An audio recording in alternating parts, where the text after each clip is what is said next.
На неколку километри на Делчево, во близината на антената недалеко од неасфалтираната широка патека се наоѓа вилата на Чичко Јордан. Тој со направените консултации со Институтот за земјоделство од Скопје својата нива ја претворил во вистинска овошна градина. На овошните насади на кајсија, јаболка, круша, цреша, мушмула и слива во прилог им одат не само добрата клима и погодната почва, а и големата грижа и посветеност на Чичко Јордан. Овошните плодови се наменети за продажба на Делчевскиот пазар и околината, а оваа година заради големите произведени количини сливи во пијанец, сливите на Чичко Јордан потешко се пласираа на пазарот и затоа тој се одлучил, по примерот на многуте домаќинства во пијанец, од сливата да направи домашна ракија.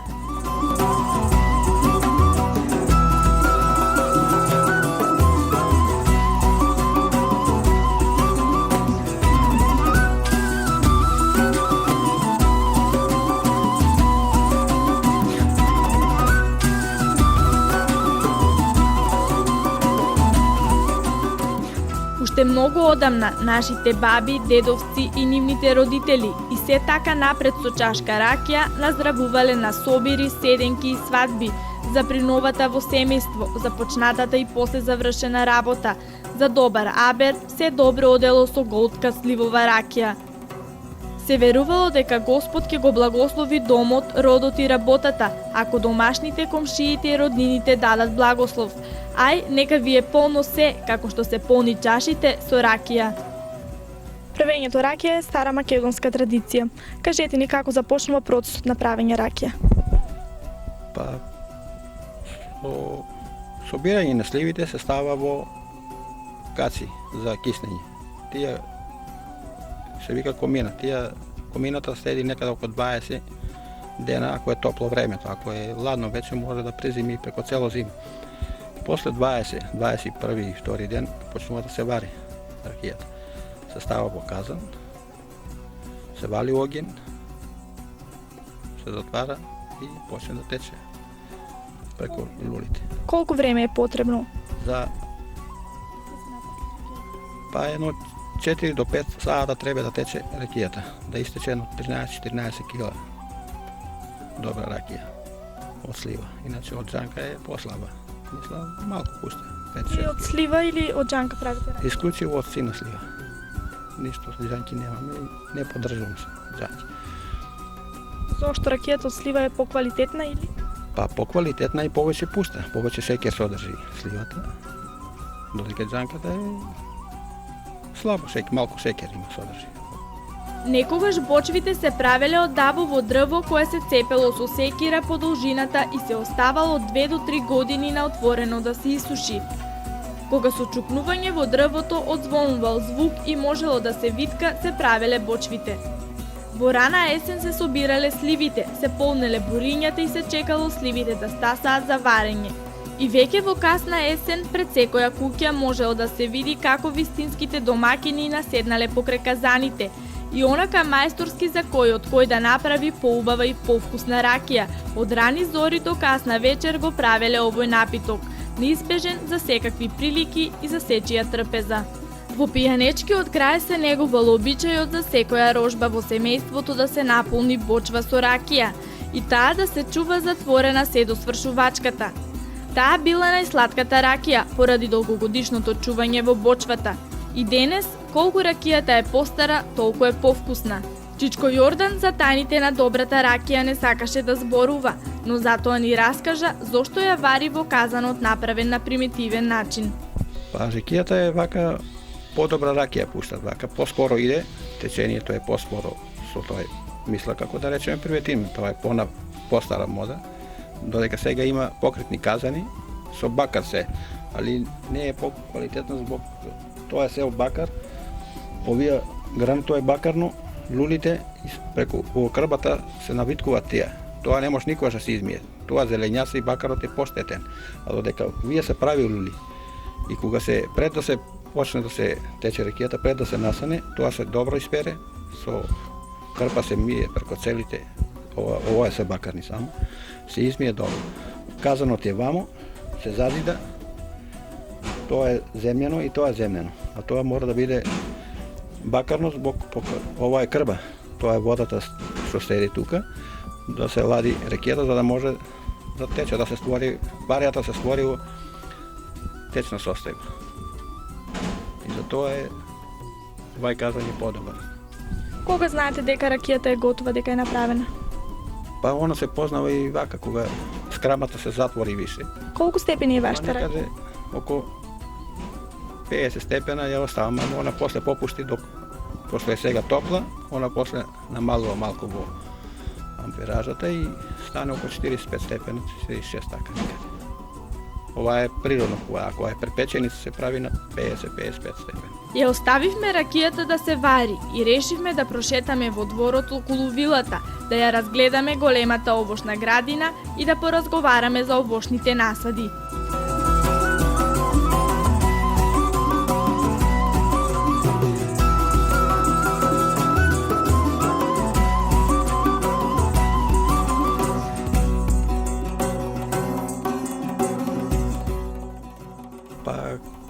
Имам туа, одгледувам некаде околу 2,5 хектара под земја, 0,5 хектара е под кајсија, 0,3 хектара е јаболка, а останато тоа е сина слива. Кајсијата е млад насад, е 3 години за сега, за почеток на пазар ги продава, после ќе видиме. Јаболката исто на пазар се носи. Пласманот е добар, нема проблем, јаболката е добра. Со сливата е малку по-комплицирана работа, додека нема откус. Оваа година слаб откуп, малку продадо. Другото за ракија. Не е организирано, пласман не е никако. Пазар нема. Тоа е се до државата. Државата треба тоа да си преземе. Слива има, мисля, пијанец доволно сега. А дали сте задоволни од квалитетот на вашите плодови? Исклучиво сам задоволен. Добра почвата за насад само. За кајсија најдобра јаболка. И сливата е добра, сите се добри си.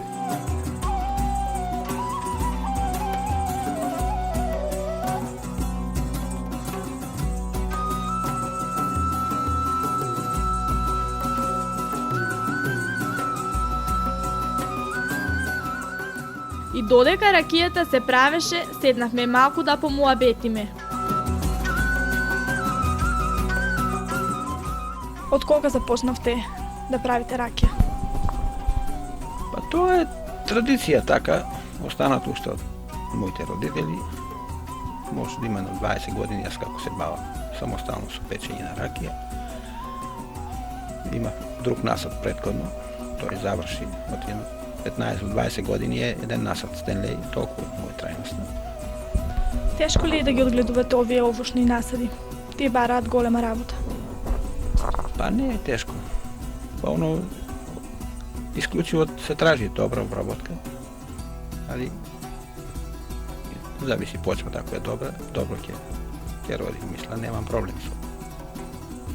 Исклучиво со целиот насад што го имам. Стално ги орам. И се окопува прскање, тоа се така треба. Оваа година исклучиво имаше големи порани дождови и по секоорање врнеше дожд. И оваа земја што е изораната ја носеше, направи доста штета. И за тоа сега малку се запуштени и не сакам да ги обработувам додека не застанат овие дождови така. И сега малку се треба да се изорат пред зимското. Пред зиме треба да се изорат за да зимуваат така, да се очисти, да се окопат. И некој треба, како кајсија, да треба да се напрска сега.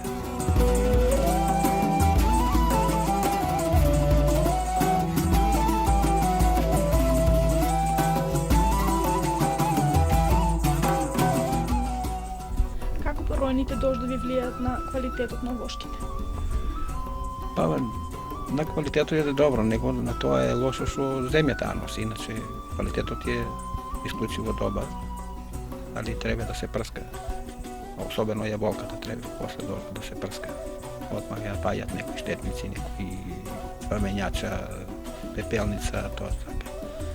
Она е најтешко за одгледување јаболката. Дека кајсијата е по-лесна за одгледување, само треба добра обработка на кајсијата. И како што видовте, 3 години се добри напредуваат. сливата, не тражи прскање, она едно прскање или две највише може да се прска. Нека е болката едно 5-6 пати треба да се прска. Најмалку тоа. Додека сум тука на високо место, едно 3-4 пати ги спрскаме. Значи, по-ниско место треба повише оти. Тука е ветровито и исклучиво не напаѓа тоа штетници. Пред малку во разговорот споменавте дека тешко е да се биде земјоделец. Кога станува збор за исплаќањето. Тоа е исклучиво кај нас. Земјоделец никој не може. Тоа само ако имаш готови пари, треба да ги уложиш и да ги однемаш. Не може биде земјоделец без да помага државата и да има пласман тоа што го произведеш. Кај нас може се да се произведе, само пласман нема. Особено на сливата, никаков пласман. Ракија, кој ракија? Ракија не се пече, кој ќе ја пие таа ракија толку. Пијанеците заситен со слина слива, ако нема откуп за преработка на други работи. А сте пробале ли да извезувате од вашата слива или од вашата ракија да продавате надвор од пијанечкиот крај? Не, исклучиво не сам пробал до сега, само со кајсијата пробал. Кајсијата во каменица носе Берово, Печово, мисля нема проблем за пласман на кајсијата. Добро се продава и добра е квалитетот, мисли тоа. Нова сорта е исклучиво тие се квалитетни садници, сам ги земал од Институтот од Скопје, директно се ги порачал. И за тоа е квалитетна едра кајсија. Покритие нема ништо, само раскоп. Како што реков, ако имаш пари, утре мора да ги немаш твоите пари. Ако искаш земјоделец да бидеш, тоа е ке нас. Не се исплаќа, но сепак вие продолжувате да ја одржувате традицијата. Така ми тоа останало од моите така и сакам останала таа земја од татко ми, сакам да исклучиво да обработувам. Имам мера кеве со насади со тоа така. Па може да се среди држава, ние ќе тргнеме напред. Влезнеме во Европска унија, тога може да биде добро. Ќе има извоз и се така. До тога нема ништо. Речиси секое домакинство во Пијанец вари ракија за своите потреби. Секој домакин има традиционален начин на приготвување на ракијата, специјални места и опрема за чување и складирање, кои наводно се пресудни за квалитетот на производот.